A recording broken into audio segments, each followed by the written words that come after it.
All right, boom, we're back. Squeeze the Neck podcast, one of the old haunts, 21st century combat in Red Hill. I called it Reigate last time when I was here with Aaron, but with my new mate, David Zetelofsky. Bush, thank you for doing this, mate. No problem. So we've met a few times, right? But it's the first time I'm getting a chance to actually sit down and talk to you. And out of all the people that have been mentioned, every time I come here and speak to somebody, every time you've got to get Dave on, you've got to get Dave on. So finally got Dave on. For anyone who doesn't know, mate, who are you? My name's David Zetelofsky. I own 21st Century Gym. Also own 21st Century Combat, and I work as a referee on a lot of the shows. Sorry, is she all right? Yeah, of course, mate. Yeah, absolutely. Work as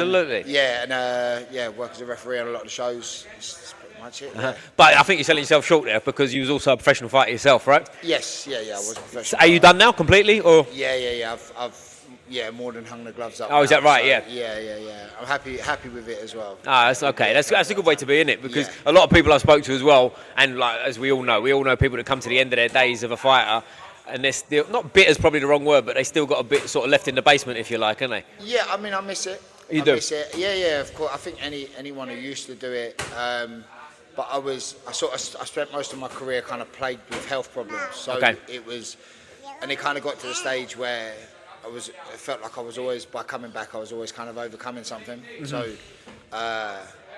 for me, in the end, it got to the stage where I was training for my last fight. My body, I just had shoulder surgery, and I wanted to do it, had everything in my head to do it, and my body was like, I don't know, who do you think you are, sort of thing. Was it? Yeah, okay.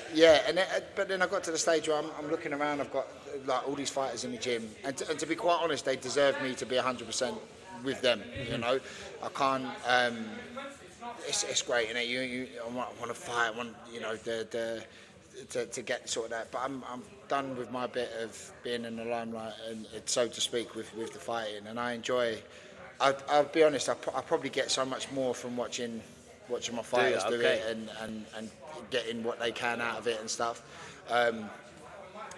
So for me, it makes me feel a lot better. It scratches the itch. Right, I got you. But how old are you now, mate? Because you still look young. 40, but you could still, within reason, you could still fight. Yeah, 100%. I mean, some people pop out of retirement, and I think I don't know if you see it, like Paulo da Silva come out and absolutely smashed the granny out of someone. We had Paulo on actually in the build-up. I think he was in fight camp for it. Yeah, that's what I mean. Paulo's an absolute animal anyway, so it's sort of.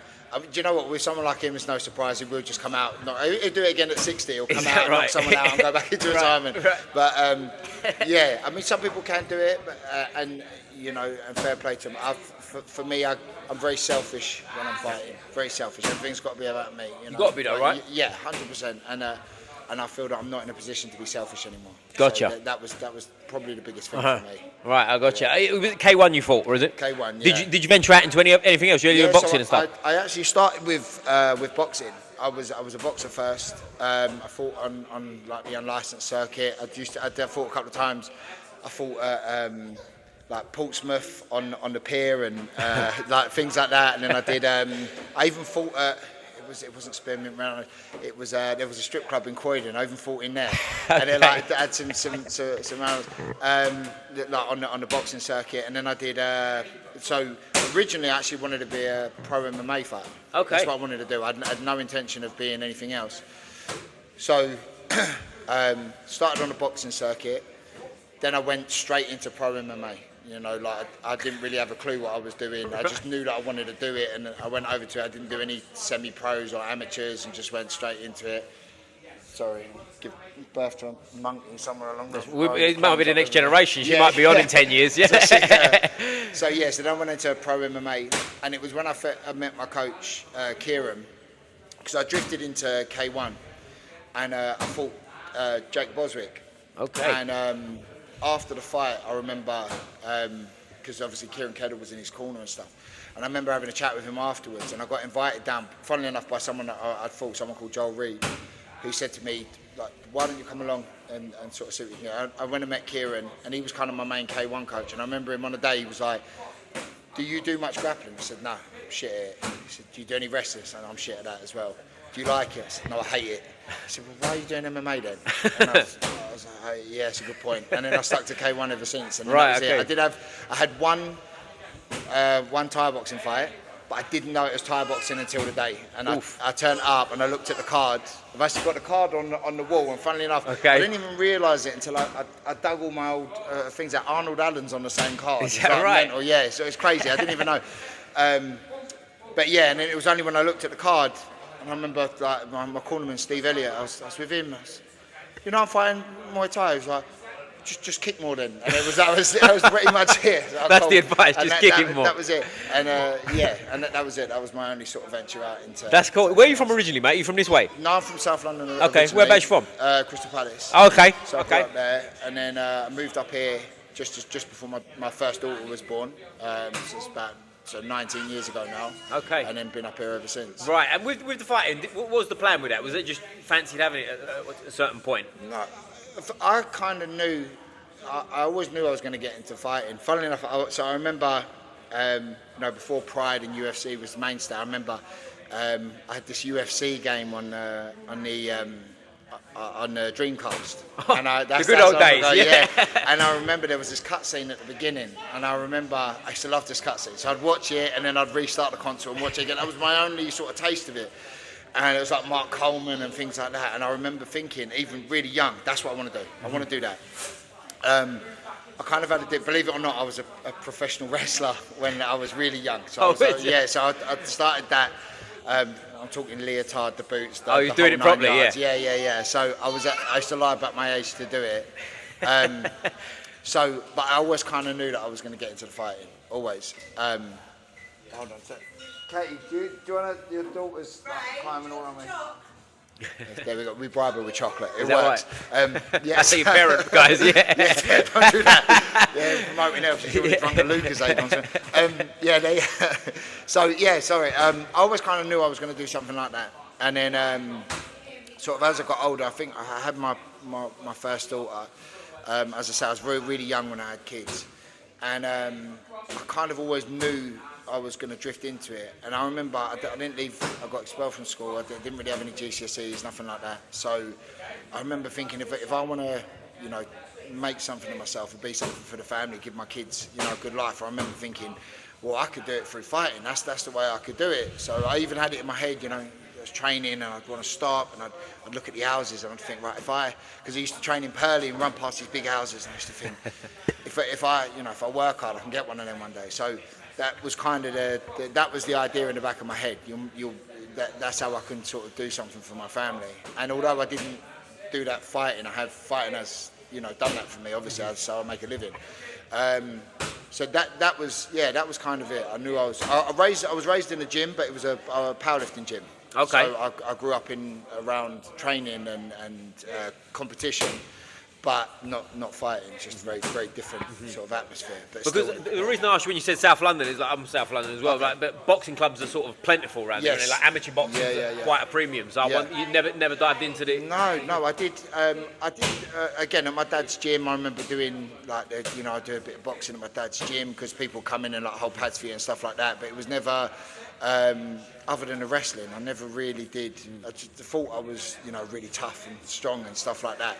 And to be honest, as soon as I started fighting, I realised how lucky I was to have not had my head kicked in far sooner. Right. I've always said that the best thing fighting ever did was show me how tough I wasn't.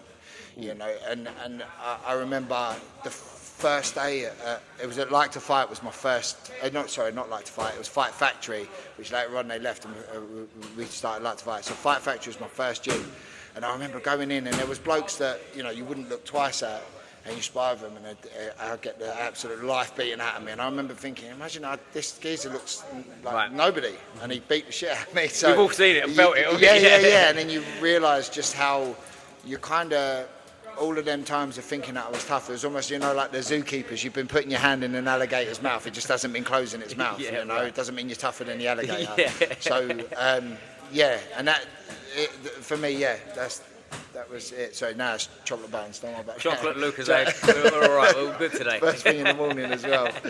It was definitely, I don't know, as I said, training always, but the fighting, never really did it while I was But that's interesting, because I'm quite a believer in, obviously fighting as you're young, there's pros and cons. Like you said, getting your head punched in young, I don't think is always a benefit. No. And I know loads of people that I boxed with as a teenager that started when they were 6, but by the time we was 18, they'd lost interest. You know what I mean? So it goes both ways. But I'm also a big believer in, as long as you're doing something athletic before, 100%. I think you're okay. You know what I mean? If you're coming off the sofa and never done anything when you're 20, probably too late. But if you're starting fighting at sort of 18, 20, with a background in anything, to me, it's not too late. You see where I'm coming from? Oh, watch out here. Buttons are plenty. I definitely agree with that. Yeah.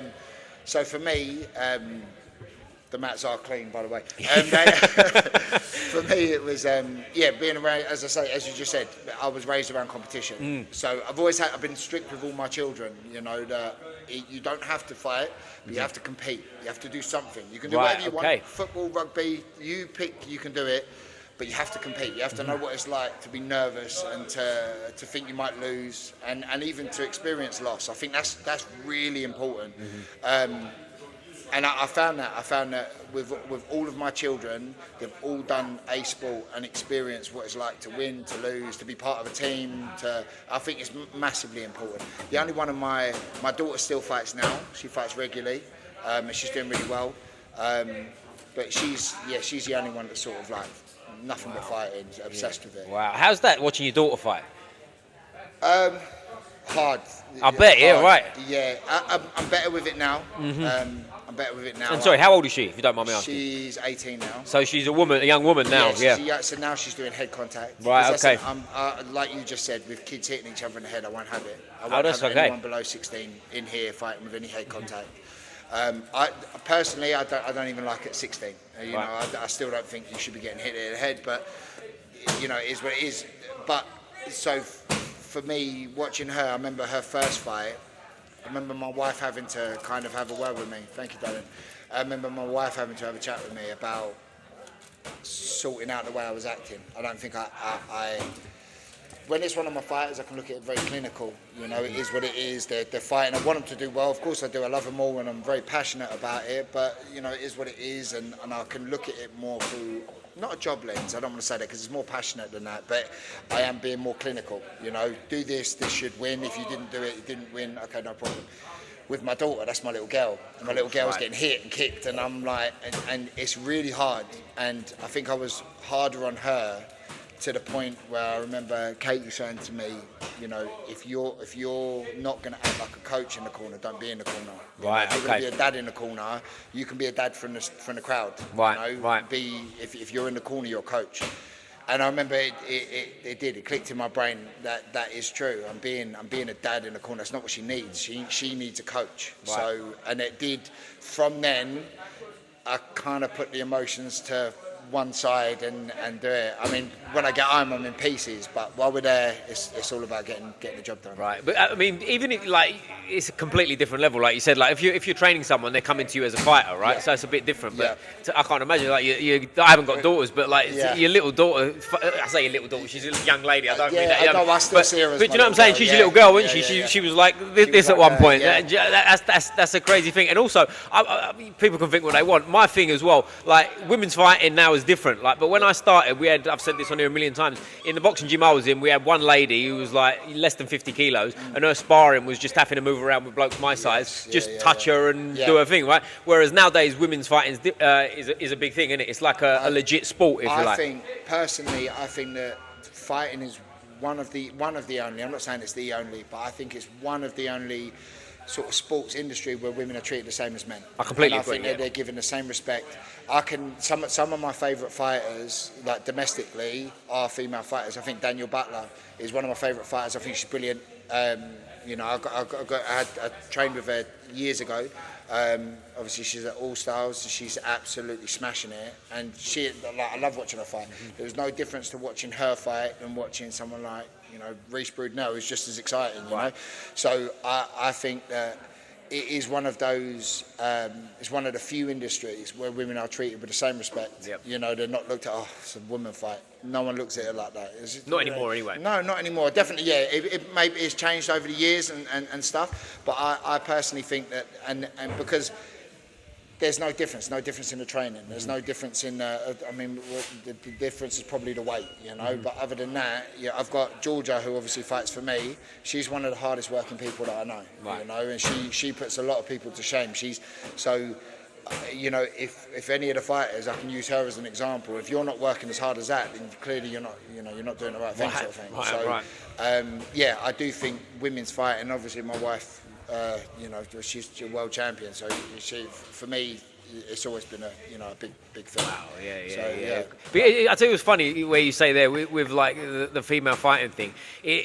Fighting at any level, female or male, and any weight, it's still exciting to watch. That might be because like I'm a fan of it, and obviously you are as well. But it's like a fight's a fight, right? If you see two blokes fight outside a car park, I don't know what they're doing. There's still elements of it that you like. You know what I mean? I still want to watch. I still want to see what goes on. And the other side of that, like we said before about competing and stuff like that, there's a massive difference in competing in a fight, right? When you're in that changing room, if you're going out to play football, you can be as nervous as you want. It's not the same. When you're in that change room, I'm sure you've experienced it too. But like the amount of times you're in there and you're going like, what am I doing this for again? Do you know what I'm saying? I don't have to do this, you know? It's a different thing, isn't it? Yeah, I do. I completely agree with that. And I think that it's because you're all dealing with the same thing. You have to deal with them nerves. You have to deal with sort of the fear of doing it and stuff like that. And you have to handle it, you know, however you're sort of handling it. And everyone's different. And then, this is what I love about this sport is, and to be fair, any combat sport is because there's so many different styles. It's one of the things that I used to love so much about MMA because I think there's so many variables. You know, you could be better standing up, but he's better on the ground. He could be a better wrestler. He could be better there.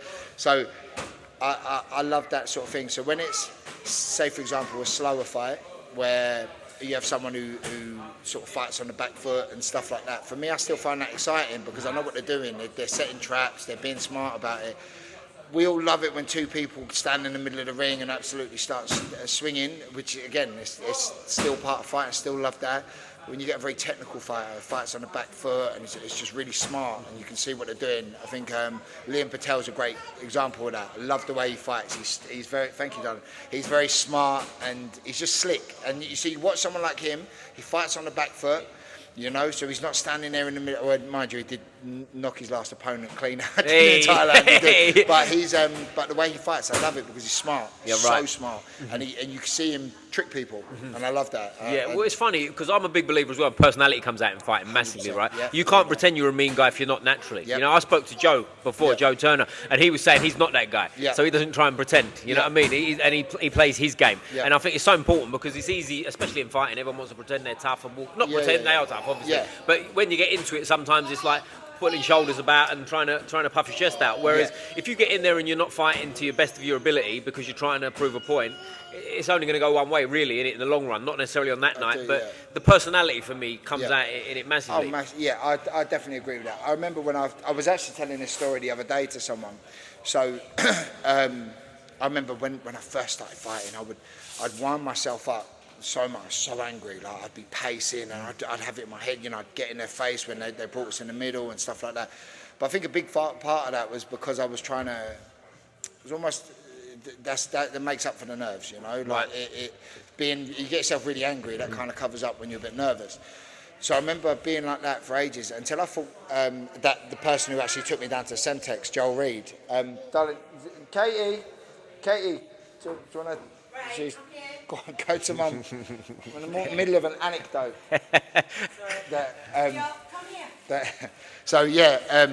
And it worked for me. It worked for me for first few fights until it didn't work. And I remember that Joel Reed, the person that told me to come down to Semtex originally, I remember I was fighting him, and it was a pro MMA fight, right? And it was in a ring. That's how long ago it was. It was in a ring. It was in Portsmouth. It was actually Grant Waterman's show. Again, that's how long ago it was. And I remember doing the bit, getting in his face, glaring, and I remember him. He looked through me like I wasn't there. Right? Turns out he was an ex-Royal Marine that had seen been there, seen it, done it. Scared of me. He's been in a situation where he could actually be killed. He's not scared of some little fat bloke growling at him, right? So I remember he looked through me, and it ruined me because I've gone back to the corner. I'm like, he's not scared of me. He doesn't care. And the rest of the fight, I remember thinking that he did. I lost the fight, and I remember coming away from it, and then my coach at the time, he kind of had what? That's not you. You're not not a nasty person. You're not a horrible person. And I enjoy what I'm doing. So why am I trying to cover up what I'm doing with being angry? Enjoy what I'm doing. And then after that, it changed for me. Always big smiles in the weigh-ins and stuff like that, and always gotten real well with my opponents. You fight them straight away. 10 minutes later, you're at the bar having a drink with them and stuff. Right. You know, you don't. So I found there's no need for all that. Don't get me wrong. It makes exciting fighting. I'm not knocking anyone that does do it, but for me, it wasn't me. Right. You know, and I found that being respectful, a little bit humble, and respecting my opponent as well, because at the end of the day, whatever I'm going through, he's had to go through exactly the same thing, maybe even worse, you know. So and it completely changed the way I was. Completely. And I think that's the thing, it's the authenticness of it, right? Yeah, It doesn't really matter how you act as long as it's you. Do you know what I'm saying? It's when it is an act, if you like. I feel like that's where people fall down, don't they? And you get caught out. You get caught out. You get found out. You get found out big time. And people love to see a contradiction in what you're doing. Yeah. People love to see that, you know. If you go on like you're not scared of anyone, the moment you flinch, then people are like, I knew it. Yeah. We're all scared. Everyone's nervous. Everyone's worried. You know, there's not. It doesn't make it any better. You know. And that's the fact of it, isn't it? Everyone is nervous. You know what I mean? Them change rooms. You know what it's like when you're on shows and there's 10 people in change room getting ready. You see all different types of personalities. You do, and the one thing I will say, it kind of happened more. And anyone who knows me that ever did my corner or anything else like that, they'll tell you, it was more so I got knocked out in a fight, and something kind of, I don't know, switched off a little bit in my brain. Something went a bit like, then I stopped getting nervous at the fights. Really weird. And my wife will tell you this. So what would happen is I'd have no nerves on the day, none whatsoever. I could be falling asleep in the changing room or eating peanut butter before I went out. Right. But then I'd get home after the fight, and then it would hit me like I'm not going to say like anxiety attack, but I would get bad. Like just after the fight, after the fight. Wow, okay. Home, I'd put something on the telly, and then it would hit me like a ton of bricks. Right. And then I would start thinking about all the things that could have gone wrong. I'd start it's really, really strange. All the things that I should have had before the fight, I had after the fight, which was really weird. And as I say, it kind of happened. I got knocked out by someone called Carl Langley. And then my first fight back, I was fighting someone called David Sire, who again, he's someone that before I'd fought him, I knew who he was a good fighter. An absolute unit as well. Nicest bloke in the world, but he's huge. And I remember in the changing room, it was on infusion. It was when Kieran used to have infusion. And I remember I didn't feel anything. And I'm trying to wind myself up. I started doing like tuck jumps and stuff in the thing because I'm like, I don't feel, and I know I should feel nervous because Geezer's an animal. Yeah. And I didn't feel anything for the fight. And I remember almost being a bit worried about it because I had no adrenaline. I had no but then I started to use that because I was calmer. So now I can think what I'm doing. Everything's not just, not just reacting to whatever. So everything kind of changed. Yeah, after that. But it was really weird. The nerves would be when I got home. That's funny, isn't it? That's interesting. Because I tell you what, it's mad though. I can relate in a little way, not from a knockout loss, but more like sometimes where it was like things were getting bigger, and when you're almost too nervous, it's getting a bit too much. Your head it's like switches. You switch off. It's like I can't deal with what's going on anymore. So you kind of I got calmer because of it. That makes sense. I think maybe it's a bit of a self-preservation thing when the nerves should be so big that your head's just like. Because that's what your brain's warning you. You're about to get into a ring with another man that wants to hurt you and standing over from you, chewing his gum shield, is going to punch your head in. So your brain's trying to help you. And I've always looked at it like that. It's trying to help you. It's trying to tell you not to do it. And then in the end, it's like, you're going to fucking do it anyway. Just get on with it, Right. So I think it's the more pressure, almost like the more your brain deals with it or has to deal with it. Yeah, it's weird, isn't it? I guess really you never get to the end of it. It's one of them things, isn't it? And dealing with the fighters, I've got some people that, they'll be sitting in the changing room. They could be on a stroll in a park, they don't care. And then some people that they need to know absolutely everything about their opponent, what they're doing, like fucking what hand do they hold a fork in? And you're like, it doesn't matter. And everyone's different. They are completely different. That's funny. That. How many pro fights did you have total, mate? Across any sport? Across all sports. Katie, how many fights did I have? 35. About 35. A lot. Across serious, everything. Yeah. How many MMA fights did you have before you switched over? Five MMA. So pretty, like, you're into it, aren't you? It's not just a flash in the pan. I was terrible, though. Was you? Okay. I was the ground. I didn't know what I was doing. I was terrible at it. And to be fair, I loved doing it. But it would be like the fight would start and I'd be doing all right, and then I'd end up on my back and it'd pop into my head, here we go again. Ironically though, the 2 fights that I did win were both by submission. Were they? Yeah, one was ground and pound submission, and then the other one was a rear naked choke. Wow. So I only won 2, but they were both weirdly enough by submission. Mate, we might have to get your comeback on and get you some groundwork. This could be a new thing. Absolutely flattened now. But because I didn't like Jiu Jitsu, I wasn't very good at it. But that's the thing too. Like, enjoyment's massive. You don't learn if you're not enjoying it. It's hard, isn't it? You know what I mean? Like, even if you do enjoy it, you know, it's like when you're overtrained. If you turn up some days and you just don't want to be there, how good's the training session really? You know what I mean? It's you're dragging your ass the whole time, aren't you, and stuff like that. But what weight did you fight at, mate? So I started at middleweight, so I was 84 kilos. I was gonna say, because you're a lump now, right? Yeah, well, I walk around like normally between 105 and 110. Do you? And how tall are you? 5'10" and a bit. Yeah, with shoes on. Yeah. So, I'm not at all. But what I did find was when I first started, I was 84 with MMA, and then I was 85 when I was doing like kickboxing and stuff. And then I think it was there was a pullout or something like that I was fighting on MTGP. It was one of the first ones that when they started it. And my opponent pulled out a little while before, so they replaced them, and they were like, it's got to be heavier weight. We can't find anyone at 85. And I was like, cool. And I think I fought at 90. And I felt better, I felt strong, and then that was it. After that, I stayed at between 88 and 90 kilo to fight at. And the big weight cuts, that's where, as I say, with the health problems, I've had a lot of problems with my heart.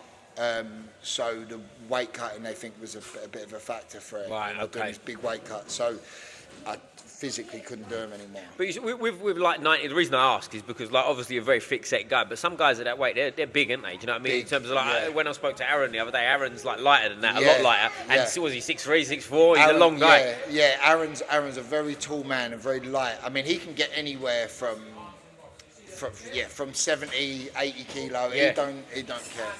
While I'm at it as well, I'll say it, because I know Aaron gets a bit of stick because he does some mental things, right?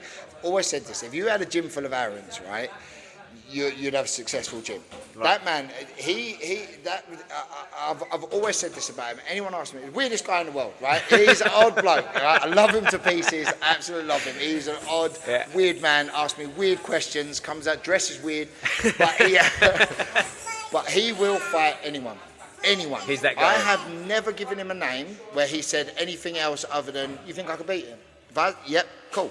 He will fight anyone. And not only will he fight anyone, but we'll get a phone call. He's fought a couple of times on 5 days' notice, gone out and performed, and he had 2 fights in 2 weeks, didn't get hit, pretty much in two fights. And he, in my opinion, the epitome of what a fighter should be. You know, he doesn't care. He doesn't ask loads of questions. He just gets on with it. Just happy. Gets on with it. Fights. I love him to pieces. As I say, he's an odd man. But he's one that comes to mind actually when we talk about personalities, right? Yeah. Because I don't think I've ever seen the man without a smile on his face. Right? Oh, mate, he's always happy. Yeah, do you know what I mean? He's always happy. The geezer's never miserable. Yeah. But I've seen him do. One of the things that I will always, when I first met him. I've known him for absolute donkey's years, but the first time he fought on it was my show, it was when we used to run it in Red Hill. So he's turned up, his corner's not turned up, right? No corner. So, didn't panic, he's contacted someone, but they've turned up to corner him, right? The rules of the fight has changed 4 times. Longer rounds, shorter rounds, is it going to be Muay Thai, is it going to be K1, because his opponents were putting. Never complained. He got on and did it. Not only did he get on and do it, he then won. Right? I've seen him. Unfortunately, when his dad passed away, and I remember the fight was right around the corner, and I took him to one side and I said, "Look, if you need to, it's a bit much. Let's maybe call it, and we'll worry about the next show." No, he said, it stops me worrying about everything else. I'm not thinking about anything else. I want to fight. He went out and fought. And had like the performance of a lifetime, and just dealt with it, really, really well. And I remember always having so much respect for him. So when you have some people that are moaning, not moaning, I hate to say it because I'm not criticising people, you know, things do play on people's heads, but when someone's like, oh, I had a cold a week ago, I'm worried about it, and then you've got Aaron who will roll off the couch and fight anyone. I think that, for me, he's always training, so it doesn't matter when you call him, he's fit, he'll fight, you know, he always trains, so... Yeah, I've like a tremendous amount of respect for him. Shout out Aaron, mate. Yeah, he's a good bloke. Yeah, he really is, and he'll do anything for anyone. Yeah. He will help anyone. He loves it. He loves coming in. He's just had a fight with someone who's never done anything before, and they walk in through the door. Aaron, can you help him out? Yeah, he'll go with him, and he'll stay with him and help him out. He's a good bloke. He's a really good man. Good human. Yeah, you get good energy off him, don't you? He's a very good human. He's a good man. That's nice to hear that, because he's like, as I say, I've only met him a couple of times on the podcast, but he's one of them blokes that you come across. He feels like your mate. You know what I mean? He's a nice guy. He feels like you know you could just sit and chat with him for hours. Yeah. He'll chat for hours. All right. Yeah. He can talk. That man can talk. He will talk. But no, it's good. Like with different personalities in fighting. Like gone are the days I feel like, for the most part, of like cold gyms. Like I've been here a bunch of times now, and every time I come in here, it's warm, mellow, mate. Whereas like when you go back in the day, sometimes people are grunting at you, and I think that hinders performance too, because it's like it's an uncomfortable environment. Whereas if I come here, not that I train here, but if I was to come here, I feel like I'd be comfortable straight away. Do you know what I'm saying? Well, so that's one of the things that I've always been really strict on here. When someone new comes in, if you don't know that person's name by the time they're leaving, then you're going to get like burpees or something. Is that right? Yeah. You need to know them. I always say at the end of the class, go and talk to them. Introduce yourself, and before you know it, then you'll see them a week later. Now they're sitting with that crowd. Now they're part of it all. And I think, if I'm completely honest, I think again this is another reason when I was fighting, I think I was far more. As I said, selfish. So when people would come into the gym and I was over at Extreme, I think that I could come across a lot more rude. I wasn't being rude, but I was dismissive. I'm doing what I'm doing, leave me alone.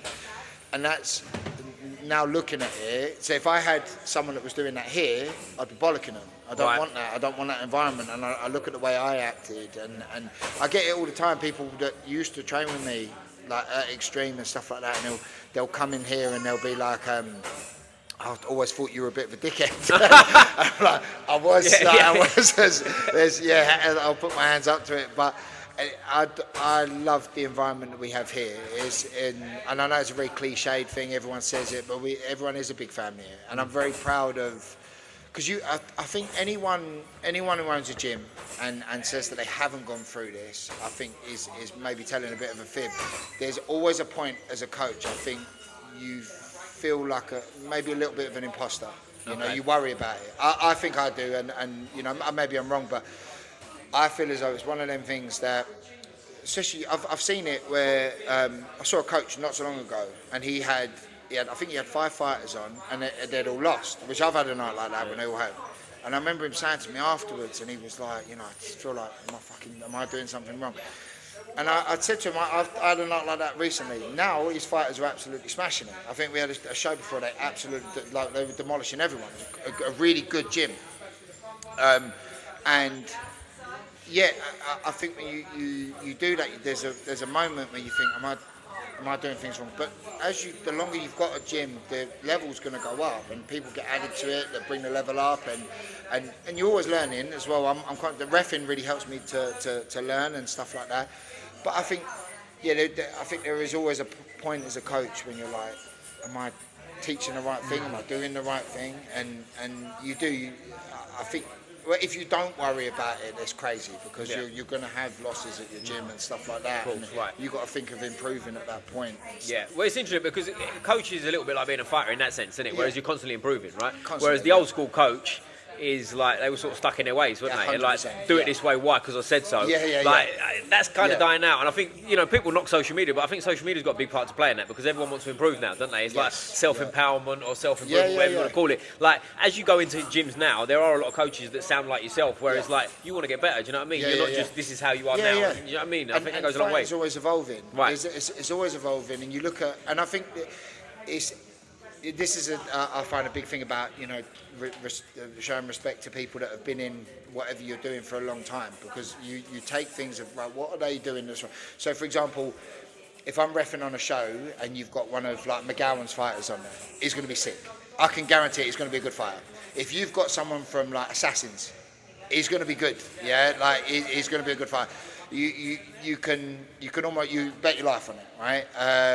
Fellas at Tag Gainham's gym and stuff. When you see them fight, 100% that's going to be a good fight. Yeah, okay. They're great fighters. So I look at gyms like that and their fighters and things like that, and that they will always be for me as a coach, inspirations for me, because they're clearly getting the very best out of their fighters, and it's not luck. They're not lucky coaches. Right. They're doing something right, and it doesn't mean necessarily just because you were a great fighter you're going to be a good coach. Obviously, it helps to a fault and stuff like that. But you could be a coach that's had 1 or 2 fighters and be a great coach. But they're clearly doing something right. So I look at gyms like that, and I make sure that I'm struggling to be like them. They're, again, bit cliched, bit corny, but they're inspirations. Gyms like that, they're gyms you look at and want to be like them. Right, but I mean, at 40 years old, like, you're extremely young for a coach, aren't you? Do you know what I mean? So you've got 30 years in front of you if you wanted, didn't you? Do you know what I mean? If you want, I'll state that. Do you know what I mean? Yeah, maybe 5 had holding, but But do you know what I mean? It's a long game, really, isn't it? Do you know what I mean? You can keep improving that. Obviously, you might have to adapt your methods. Like I saw you before, I watched you hold the pads. Like, you might not be able to be as physical in 30 odd years, but you can still be it, can't you? And pointing things out. Like, the one that comes to my mind all the time when I think about old coaches is like Customato with Tyson. He weren't holding pads for Tyson, was he? No, but that's true. do you know what I mean? He had a massive part to play in the game, and it's always evolving. But like when you said before, when you was fighting with health issues, can you go into that a bit? Is that something you talk about or not? Yeah. No. So basically, main point, I had like the usual like shoulder surgery and stuff. But so the big gaps in my career came because of my heart. So it was after I fought. He owns Fight City, Leon Jason. Okay. So I fought him. After the fight, things didn't feel right. I thought I had asthma. Went to the doctors. They did a blood test and all the rest of it, and they were like we'll let you know, sort of thing. And then I started getting all these phone calls. Get to the hospital, and they found a hormone in my blood that only comes when you've had a heart attack. I was really young at the time. I was probably 27, 28, something like that. So I was very young.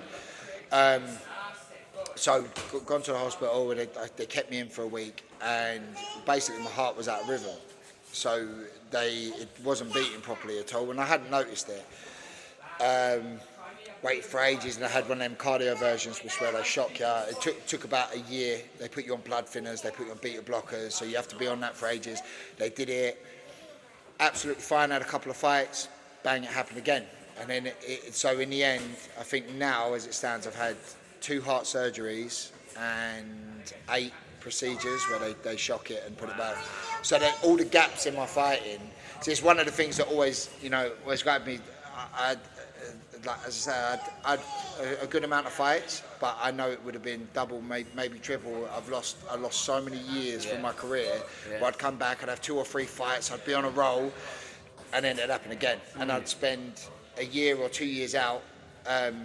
Because obviously you can't do anything when you're on blood thinners. I mean, I'm on them now because I had heart surgery 2 months ago. Wow. Okay, so it's still current. Like, it's still, still got. So hopefully this surgery, they reckon. This has fixed it. The comeback's on. So technically, I am still. I shouldn't be sparring. I'm on blood thinners and beta blockers and stuff like that. So it does. And if you ever see me when I'm reffing and I'm chomping on sweets, that's because the beta blockers make me go all funny. So right. Okay. So I'm constantly keeping my sugars up and stuff. Well, that's the excuse anyway. But so it was an ongoing problem. But in one way, it was a blessing. Right. So as a coach, it's been a blessing because every time it happened, rather than go, right, that's it, I can't do this and go and do something else, I stayed in the gym. And any fighter will tell you, when you're fighting, you're doing what you do and you're training what you do loads and loads and loads and getting better at what you do. So for me, I wasn't a really technical fighter. I had big heavy punches and big low kicks. So I'd never. Why am I going to train head kicks or spinning back kicks or spinning back fists? That's not me. I don't do that. So for me, when I had them breaks, I wasn't training for fights. So then I could learn everything. Then I go to different places and I train with like Alan Sawyer, who, by the way, one of the best pad holders, in my opinion, in the country. So I'd go and train with Alan, I'd learn stuff off him. Then I'd go and train with Kieran Kedle, and then I'd train with Jesse Saunders, and I'd get to train with all these different people and learn things that weren't really in, that I wouldn't use in a fight, but other people would use them. So it's been a blessing as a coach, because then that's why I find that I can now coach. I don't coach. The only person that I coach to do anything like how I fought is probably Derek. Derek's very, very similar to me, only physically, not fucking anything else. I hope he reckons he's cleverer than you, is that right? Yeah, but that shows how fit he is. But shout out Derek, he's back on next week. Derek, you can answer back. Make sure you play him. Yeah. But so physically, he's the bloke that I try and train very much like how I fought. Everyone, there's absolutely no point trying to train Aaron to do overhands and low kicks. That's just not him. So it's likewise with like Georgia or any of my other fighters. Out of my whole gym, I've got one person that I try and style a bit like me. The rest of them is completely different. So in regards to the health, it was I don't want to say blessing, because it's been shit. It is shit to deal with, but. And the other thing as well, obviously, I've got a lot of kids. I never wanted them to know anything's right. Your dad's your Superman, isn't it? So you don't. So it was kind of dealing with it all, not letting the kids know there was anything wrong, and kind of doing that. And now they're all older, apart from her. They're all older, so I don't mind it so much now. But dealing with it's been shit, but it did definitely made me a better coach. But I tell you, it's mad, because you wouldn't know looking at you, right? You know what I mean? You picture your health. You look like you're in shape. You're young, everything. And you're still sort of holding pads and whatnot. Yeah, I mean, I train. I'm very stubborn with stuff like that. If doctors tell me you're not allowed to do it, I got told a couple of times, you're not fighting no more, and that for me was like, well, then I have to show you that I can. Now, because you're telling me I can't, I'm going to go back and do it.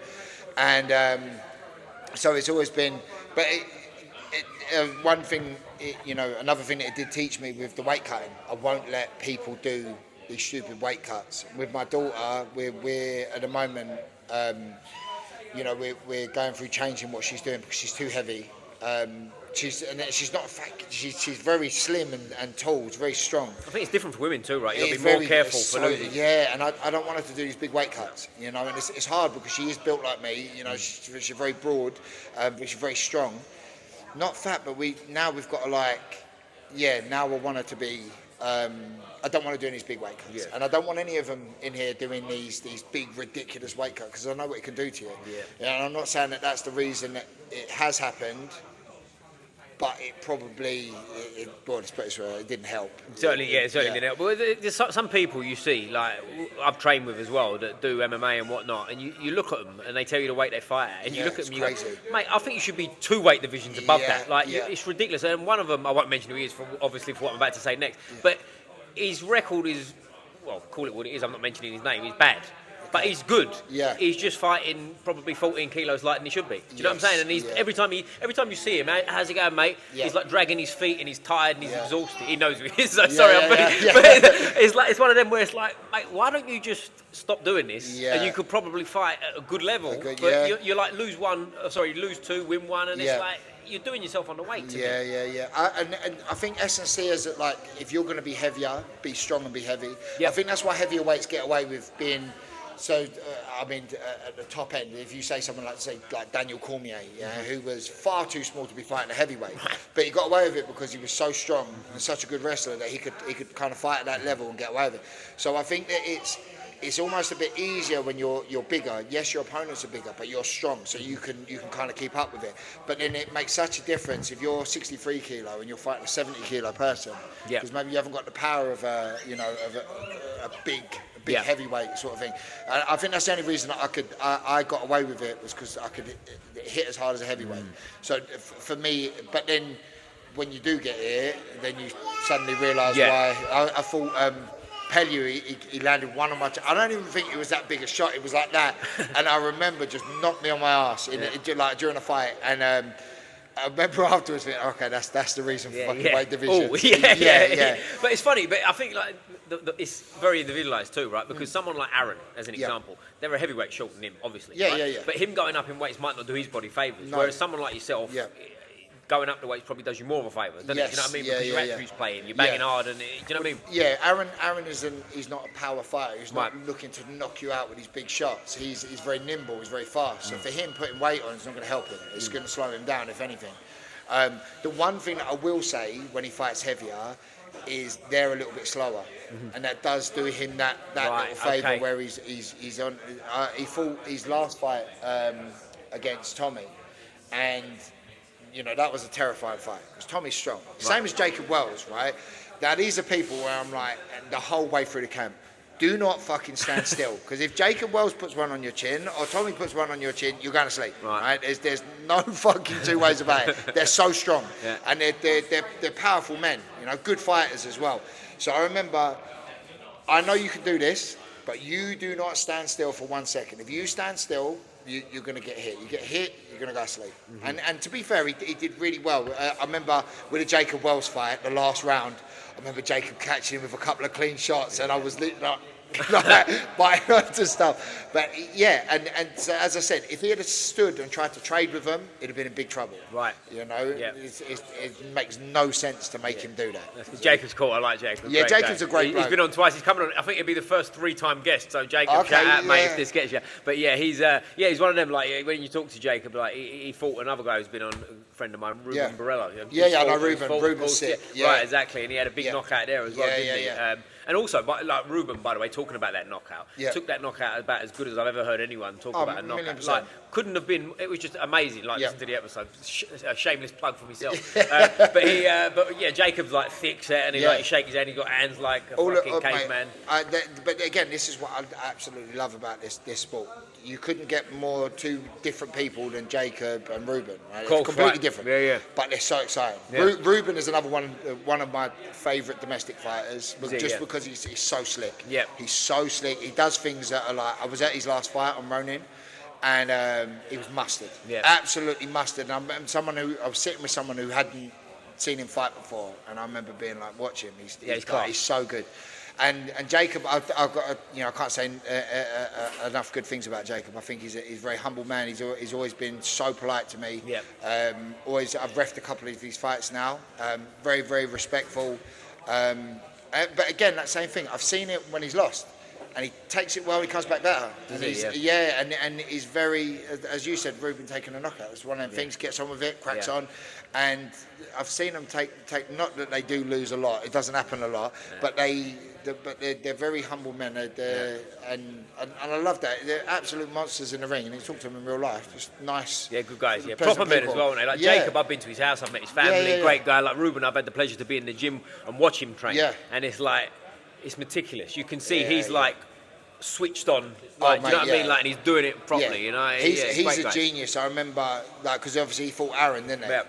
And saying that, Aaron will probably shout at me for saying that. Out of all of the people, I think there's always one, right? There's always one fight. There's always one for me, because you always think, even people that you've had losses to, you think, right, if I went back and I trained harder and I could have done this, and maybe it would have changed. And there was one boxer that he beat me up so bad, and I remember thinking, out of everyone, if I went back and fought him, it still the result would be the same. Right. But and I remember Aaron saying to me, out of everyone that he's fought, any losses that he's had, is that Ruben's the one that he's like, right? I could fight him 10 times, and I think I'd lose 10. However, but again, this shows Aaron's character. I would fight him. Yep. That's what he said. Like, and he said just that. Ruben's best person he's ever fought. But if you said to me, I've got to fight him again, I'll fight him. Yeah, proper fight. And he would as well. Yeah. He's not, and he wouldn't pull out. He wouldn't pull out. He'd get on with it, and he would do it. Yeah, that's his mindset. That's good. Well, the three of them, Ruben, Jacob, and Aaron, they've all fought and beat each other, haven't they? They've always a little round robin situation going on. You know what I mean? One's beat one, lost to the other, and all that kind of stuff. But also, like with the three of them, they're three different builds, aren't they? You've got like Aaron, like we spoke about, Jacob, thick set, and Ruben's sort of like the happy medium, if you like, isn't he? Do you know what I mean? And it's interesting because I believe massively in fighting. In striking, it's a little bit even more. Like striking, typically, not always, but when kicks are involved as well, you think taller, don't you? You think of taller people for the most part. Yeah. But in fighting, I really believe that any body type can be adapted. It's not like we're playing basketball where one body type's dominant. To me, do you know what I mean? You look at like you mentioned, Daniel Cormier and his biggest rival, John Jones. Do you know what I mean? Like it couldn't be more opposite. I think if you've got the right personality might be the wrong word again, but it's like knowing yourself, isn't it? Like you spoke about earlier, like where it's like you got to do you. It's no good you boxing on your back foot and pinging people with long arms. Yeah, it's not going to come work. Off, you know what I mean? Definitely. And I think it shows a certain amount of humility to hold your hands up and admit when you don't know something. Right. Admit when you ask. Some people when they'll train, you know. I'll give you an example. Someone like Pete Mercer, right? You know Mercer's gym. Not sure. But Pete Mercer in K1, bit of a legend. He's always he's been around forever. Everyone knows him, right? Okay. He's he was back in the UCMMA days and stuff like that, cage race days even. Okay. Always been a name. I think he's never lost a fight. I don't think. Big lump, right? Oh, okay. And he's a real person to have a chat to. He's very, very insightful because he's been in the business forever, right? So anyway, I remember not so long ago, it was supposed to be sparring me, him, and Joe Colville. Colville, for whatever reason, couldn't make it. It like completely tucked me up because it's just Pete now, right? Oh no! Pete. And, give you the old bellyache day. Yeah, and I've turned up, and Pete is a fucking unit, right? He's a How big big we bloke. talking? What are we talking here? He must be. He's got to be a good. He's about as tall as Aaron. Okay. I'd say as tall as Aaron and wider than me. Right. Okay. He's a big man. Okay. Yeah. This is the problem. But yeah, he's a big man, and I turn up. We start sparring and on all the rest of it, and he doesn't take the piss in sparring. He is good as gold. He'll go to whatever. You hit him hard, you hit him. Yeah, okay. He's good as gold, right? And I remember sort of halfway through the spar, I did something. I pulled his hand down. We were just boxing, and I threw something, and he stopped. He went, "Do that again. Show me what you just did." And I remember being like, because again, Mercer was in this way before me, so I don't look at it like. But the fact that he stopped me and said, "What did you just do?" and made me show him it, and he was like, "I like that. I'm gonna do that," and took it away and stuff. And then that's why he's so good at what he does. That's why he's such a good coach, because if he don't know something, he'll ask. Right. And then now I feel less stupid about saying to him, "How are you doing that?" You know. Right, now I don't feel stupid. So. That's someone he don't need to ask, and he also doesn't need to hold back in sparring, but he does. Mm-hmm. So you know, I think people like that. That's a prime example of a good coach. That's why he's a good coach. Right. Yeah. That's interesting. Yeah, because it would be easy to gloss over that, wouldn't it? Yeah. Not ask to sort of not give you like who are you type thing. Isn't Yeah. it? And they're out there, them people. Aren't they? 100%. You know what I mean? They're all, most, not most, but there's a lot of them out there, isn't it? I think there is a lot. I think there is a lot of pride in. You've got to be proud to be a fighter. Yeah. I think, and there's a big difference between pride and arrogance. Yeah. You know, maybe you have got to have a certain amount of arrogance when you fight. I think you've got to believe that you're better than your opponent. Yeah. You know, if you go in there thinking he's going to knock me out, then there's a good chance you're kind of Probably tempting gonna, fate. yeah. And although it shows a lot of bottle to go into a fight thinking I'm probably going to lose this, but I'll still do it. You know. I think you have got to have a lot of faith. You have got to have a lot of self-belief and stuff like that. But I think arrogance comes in when you don't. Like I love it when someone loses against someone else, and then they'll say to them, "Can we get some training in?" And then they'll go and train with that person and get better. That's for me. That shows a lot. You know, that shows a lot. It's one of the things. Obviously, I do a lot of I ref and I'm at shows all the time, and some people. So, for example, the other day we were at a show and there was a loss for one of the Lumpini lot. It was super close, and you know, that's the pleasure of being a ref. Is I'm not good at judging. I'm not good at it. I stay out of it. I'm fucking useless at it. And John came over and sat down with the judge and was like, "Can you show me how that was scored and explain it to me?" Yeah. You know, and he'll ask and the judge will run through it. Rather than kicking off and shouting and screaming, he went over and, "Can you explain to me why?" And I think that's why John is who John is, because you will ask and let me have a look. And that's the way to do it, really, ultimately. 100%. It's not easy necessarily in the moment, because Yeah. if your fighter's just lost and you don't think they should, it's easy to get the ump, innit? But 100%. that is ultimately the way to do it. Yeah. And you know, with the decisions, sometimes you are. I had a fault years ago on Grand Prix against it was Elsa Navora from Nosey. I don't think I won that fight. Right. I don't think I won that fight. I said it to him on the day. I said it there and then. It got to the thing. It was a split decision. I thought it was going to go his way, and I got the nod. And I remember in the back of my mind thinking, you know, it was a big thing for me because that was actually my first fight back after one of my surgeries. So it was a big thing for me to have that fight back. And I was happy that I fought. My range was off. I wasn't great, but I personally think Elson nicked it. Right. And I got the nod. Yeah. Right. But then I've been on another show. I've been boxing, and I was like totally robbed. Where I've like completely confident. They've held the other geezers out. So in my head, I'm like, it swings and roundabouts. Sometimes you're on the wrong end. Sometimes it's justified. Sometimes maybe it's not justified. But you know, this is a thing that, you know, officials take so much stick, and sometimes it is better off. One of the things that fucking drives me. I'm going on a tangent here. Good, that's what we like on here. Rant, please, rant away. Whenever I try to stay out of comment sections with when people are moaning. No, about you say officials. you try. I try to, but I have seen some of them, and then you get someone in the comments. The thing that drives me mad is when they go, "Someone's clearly paying the judges." Well, of course they fucking are, because they don't do it for free, so they are getting paid. So, but there's so little money within fighting that the thought of a judge then getting a kickback of, I don't know, whatever it is, to sell their dignity out to do it, I think is crazy. I think there's a big misunderstanding with the sport, especially with Thai boxing.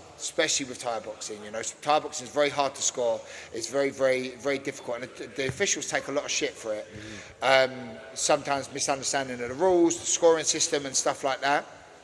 And it is one of the things that, and the judges take a lot of stick.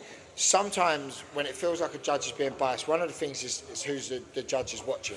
Yeah? If judge can sometimes be, that's why sometimes with a home fighter or something like that, the judge might be tending to watch them a little bit more, and then maybe that'll kind of edge their decision and stuff. But you can always go and ask judges. And I think it makes you better, because the judge might say to you, well, look, your fighter was doing really good, yeah.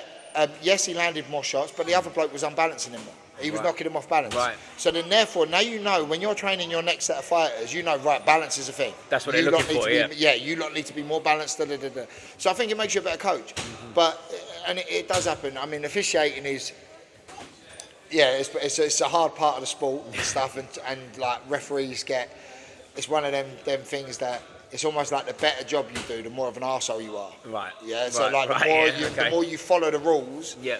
I don't make the rules. I get told this is how it's working, and this is what you're doing, and stuff like that. And you can have kind of the casuals, like for example, with Thai boxing, you know, kicks to the groin, shots to the back of the head. I had one that I got absolutely slated afterwards because I called a count. Guys were getting hit in the back of the head. But it's legal. Right. It's legal. Yeah, and if you go limp when you're getting hit in the back of the head, I couldn't reset a fight if you get punched in the face. Therefore, I can't reset a fight if you get elbowed in the back of the head, just because but when it's a legal blow, you know.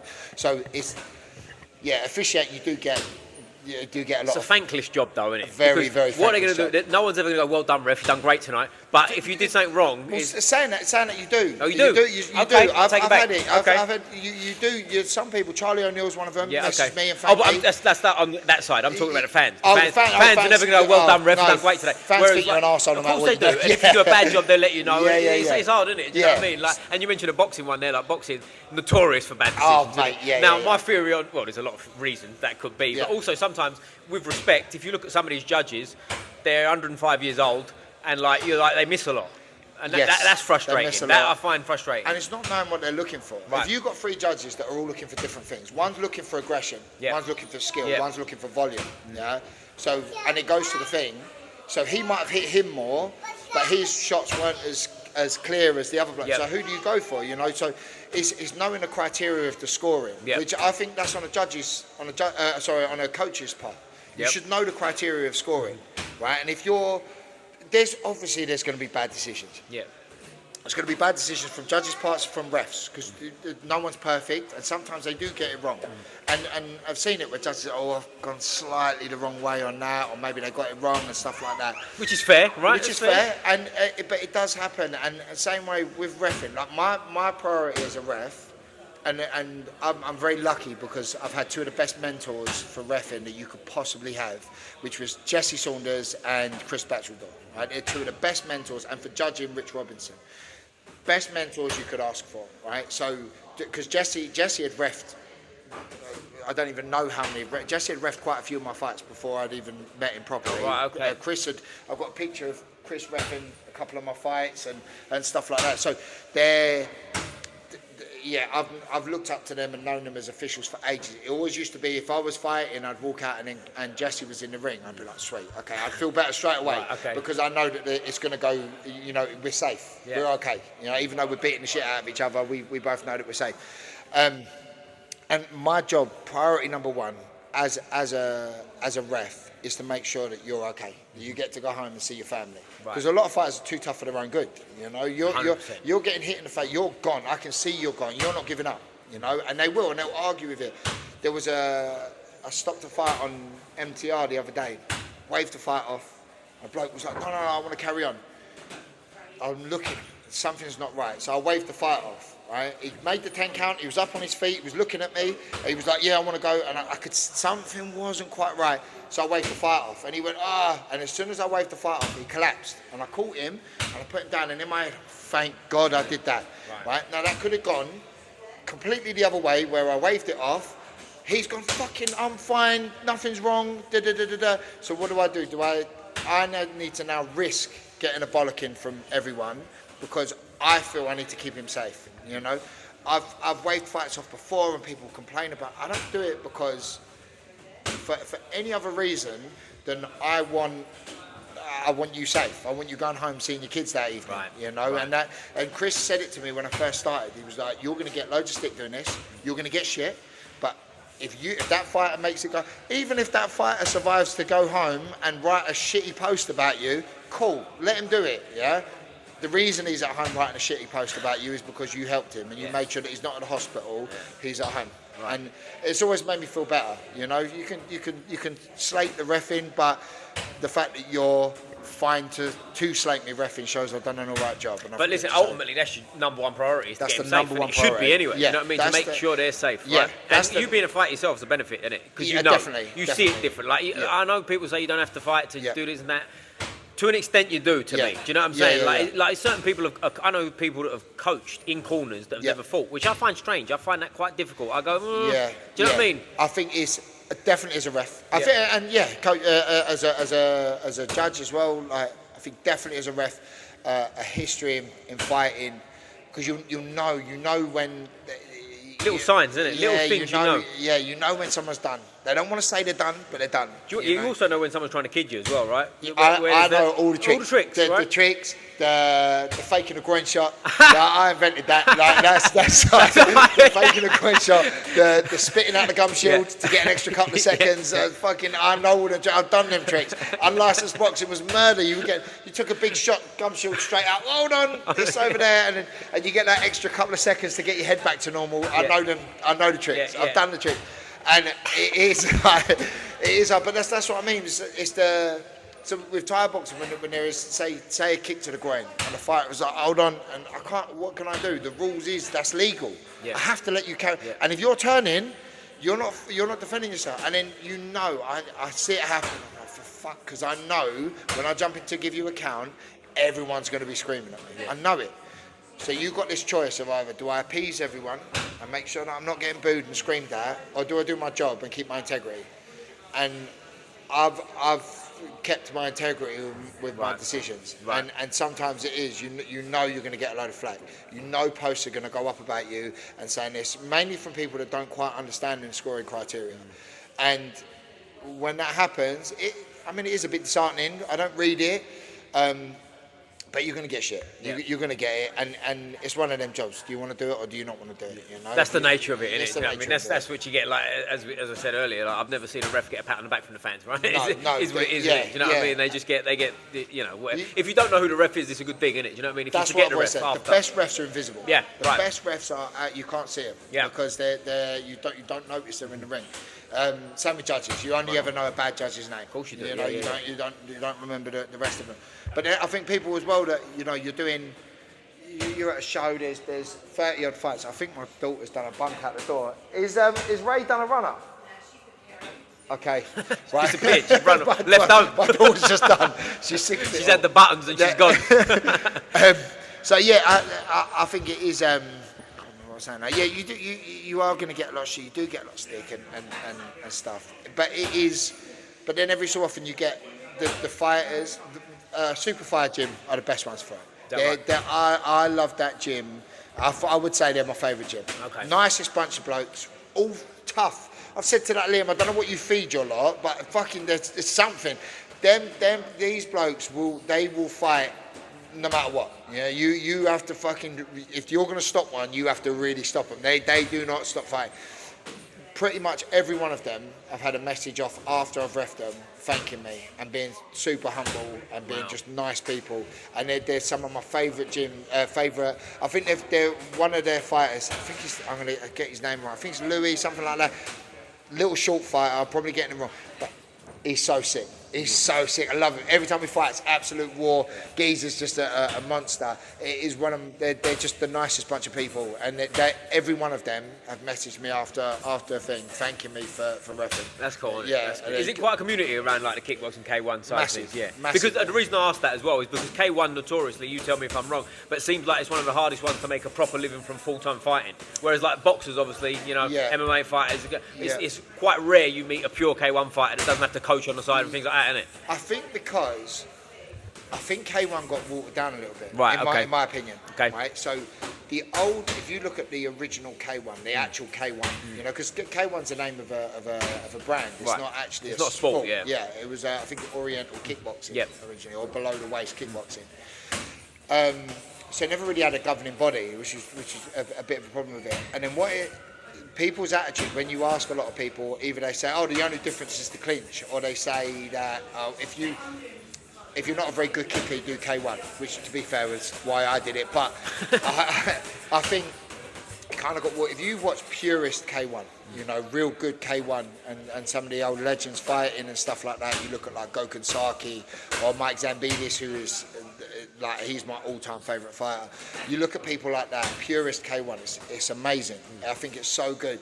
And I think that K1 in this country, because there's no governing body, because there's you can get away with calling yourself K1, whatever, and don't get me wrong, Ruben is a great example of a K1 fighter. That's a proper K1 fighter. Yeah. Jacob, proper K1 fighter. Right. They're K1 fighters. They're so good. And I think it sometimes it can be at the lower levels maybe a bit more scrappy. It's like, you're not technical enough to do Muay Thai, do K1. And I'm not saying this with everyone at all, but I'm just saying that's happened. I've seen that happen a lot. So then the K1 almost gets watered down. It almost diminishes the talent, because you have got some absolutely phenomenal K1 fighters in this country. I think that are so sick. But yeah, and it's a very, very different sport. Muay Thai now is on the rise, mainly because of like Liam Harrison and Haggerty and stuff like that, and they've definitely thrust it right into the limelight now. And it is a very small community, but I've always been of the opinion with this sport, I've had fallouts over it where I think that people are disrespecting people that have been in this forever. I've always been very aware you are entering into people that laid the foundations for this sport. If you took away your Damien trainers, if you took away your, even Lumpini, John Jarvis, people like that, you took away the people that, Alan Kedel, that paved the way for Muay Thai, and none of us would have a job. Liam Harrison as well, and he's one of the only ones obviously still fighting. They paved the way. Right. You can hate them people, right? I get on with them all, but you can hate them people. You have to respect what they've done in the sport. None of us would have jobs with what we do if it wasn't for these people. Right. They laid the foundations for these. So like Woking Time, Mick Murphy, people that started this. So I've always been very, very respectful of, you can dislike that person, you can dislike the gym. You have to show them a lot of respect. Right. People like the Knowlesy brothers. They're literally pioneers of the sport in this country. You cannot, and I've always been a very big, and this is one of the reasons I feel so privileged to do what I do. When I'm reffing and stuff like that, and it was like, as I said, one of Damien Trainer's fighters or something like that. When he's like someone Nampon or like someone like that, I got to ref on a Nampon's fight. That was so sick. I got to ref his fight, and you get to do stuff like that, and that's why I love this sport, because it is, you go from watching these people to them being colleagues, and that's an amazing feeling. But that's one of the reasons that I've always tried to stay out of beef with gyms and stuff like that, because I've always tried to have respect for the people that came, before you, whether it's Muay Thai or you go over to like MMA. You look at people like Jeremy Bailey, who's been a fucking ever. That geezer has been around forever. You have to respect him. He's one of the pioneers, right? And you have to show him that respect. So whether you like him or not, doesn't matter. It's irrelevant. I was going to say, it doesn't matter. And I think as long as you do that, and that's why I've always found that I get on all right in the community. Nice. I tried not to piss anyone off. Yeah. Well, tried. Yeah. We can only try, right? Yeah, it happened at some point, but I try my hardest not to. Fast forward, we do a repeat episode, and you've been like cancelled or something. I hate them all. Shit. We'll have to like cap on backwards, and we'll do a different episode. But like before we finish up, mate, like what's your views on like strength and conditioning and stuff? Because like old school striking, particularly, press ups and sit ups and run around the block, right? So I think it's an evolution of the sport, and I think that if you don't do it, now you're at a disadvantage. Okay. Same as weight cutting. Right. Weight cutting now, if you don't weight cut, you're at a disadvantage. Essence, if you don't do it, but your opponent does do it, you're at a disadvantage. Right. And it is, do loads of chin-ups, lots of box jumps, lots of sprints. There you go, that's your S&C done, or the Kieran Kettle way it used to be. Just kick the bag, get on with it, stop being a bitch, get on with what you're doing, right? That was their mentality of it. S&C now, hugely important. I think good S&C coaches. I see them with my fighters. We've got Lewis Collins, who does all of our ones here, and I've noticed a big difference in my fighters because of him. And he's because he's starting out and he wants to make a name for himself in that industry. So he's really trying hard. Nice. And you see a big effect. Is this Lewis, the Jiu Jitsu guy here? Yeah. I met Lewis. I met a bunch of times. Yeah. Shout out Lewis. He started to do it, and he started to work with a lot of my fighters. He wanted to get into the combat side of things. So I give him a couple of my fighters, and I've noticed big differences in them. They're stronger, they're fitter, they're faster, and you can't argue it. He is very, very meticulous with what he does. So now I'm super confident with sending the rest of my fighters to him. So nice. Every time they want to get done, go and do it with him. So I think it's a necessity now. Yeah, right. So, because I always find it interesting, like having someone like that who's a martial artist himself knows the score, because there's a lot of them out there that sort of do like they're making your bench press and your squat go up, but you're not noticing the difference as the coach, right? Whereas noticing the difference is a massive thing, because that old school, like you're saying, Kettle's kicking the bag a million times. There's still something to that to me. Do you know what I mean? Like you got to do that. You'll still be dangerous as anything, and you probably win a lot of your fights. Yeah. But if you can have an edge that makes you slightly better, which I think S&C does, why not take that? And I think it's the injury thing too. Like it keeps your body better, right? Because if you kick the bag 1,000 times today, tomorrow, next day, your groin's going to be sore at a certain point. That's a sort of basic example, but you get where I'm coming from, innit? Do you know what I mean? And I think when you retire, you're going to be like my movement now. I can hold pads and things like that. I move like an old cripple. Do you? Okay. And it takes me 10 minutes to warm up to do anything. I'm dreading when I stand up in a second. Oh, no. We're filming that bit. For me, it was, I had that kind of mentality. And in some way, like, I love that. I love the way, that whole, Kieran just, anything I used to moan about, it's get on with it, shut up. And I love that mentality because it made me what I am, it was stop moaning about it. I don't, okay, all right. Well. What do you want me to do about it? Get on with it. And I loved it. And it made me a very, very strong man. But I do think that if you're the one person that isn't doing it, where in a gym full of people that are, I think it just puts you on that back foot slightly, puts you at a slight disadvantage. Do you know Daniel Sam? Big Daniel Sam on I've got a story about Daniel Sam. Go on, do it. He's been on, he's a great guy. I love Daniel. I speak to him quite regular on the Instagram. I love Daniel Sam, right? I've got a story about him. So I turn up for sparring one day, right? Oh, you know him properly. Okay, I know him properly, right? Here we go. I get a phone call from Kieran. He says, again, this was back when he was at Semtex, right? So he phones me up and says, we've got sparring today. I want you to come down to the gym, right? All the big people are in. So I'm like, cool, right? So I turn up. Boswick's there, so I look around, right? You've got Arnold Boratov, Daniel Sam, Adam Hart, they're all in the thing. And I'm like, oh my God, I'll come up to everyone's nipple, right? I'm looking around, I'm like, I'm going to get fucking killed. So anyway, Adam Hart's a fucking monster. He's, just an absolute animal. So he starts sparring with Daniel Sam. Dan fucking throws his knee, hurts his sternum. I think he just caught him in a real bad place. So anyway, he's fucked. He's done his sternum. Kieran's like, slap my back. You're in, right? He said to me, whatever you do, right? There's fucking Daniel Sam. I'm looking at him like this, right? And but when he'd walked in, he went. He came up to me and went, I know you. He went, you fought one of my fighters years ago. And I was like, he said, yeah, Sergio. I was like, oh, fucking hell. I was like, yeah. Anyway, I got lucky. So anyway, so now it's me and Dan to spar. Kieran says to me, do not step back with your hands down, whatever you do, right? Do not step back with your hands down. And I remember this, clear as anything.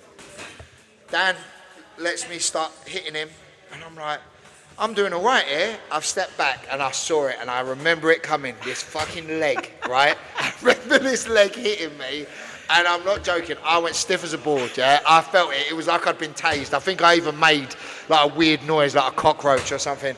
And I've hit the floor, right?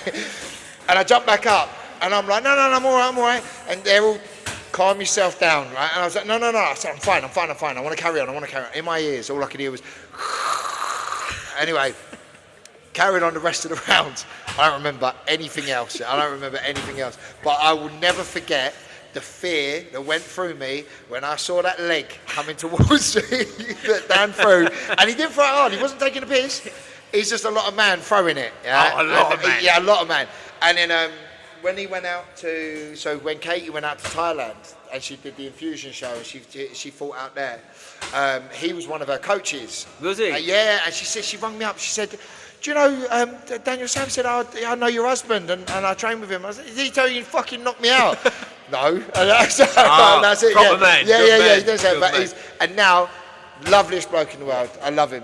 Couldn't be a better guy, by the way. No, I went to his gym for the podcast, and it was going off in there, like we're training, right? We're chatting, blah blah. And I've seen him a couple of times at shows. Yeah. Couldn't be a nicer guy. And his son Yashua as well. Yeah, Yashua's a great monster, guys, all brilliant. I spoke briefly to Yashua through message after I posted something the other day. All good people. But to touch on it for anyone who doesn't know, what's Daniel Sam? He told me he's 6'5". I think he might have been crouching that day. Mate, he would have the duck to walk in there. He's an absolute monster. Yeah. When I turned up to fight his fighter, there was a second where I thought it was him. You out of your mind. And luckily, he was just blocking his actual fighter who sort of come around the side. But he's one of the biggest men I think I've ever met. Oh, yeah, he's proper. He's massive man. But nicest guy. Well, he's in proportion as a big man. You know what I mean? He's not like a tall big man, if that makes sense. He's but just shout out Dan if this finds you, mate. Hope to see you soon. Keep saying I'll get over there for a session with you. I don't know how that'll go. That might be a fun day. You're in big trouble.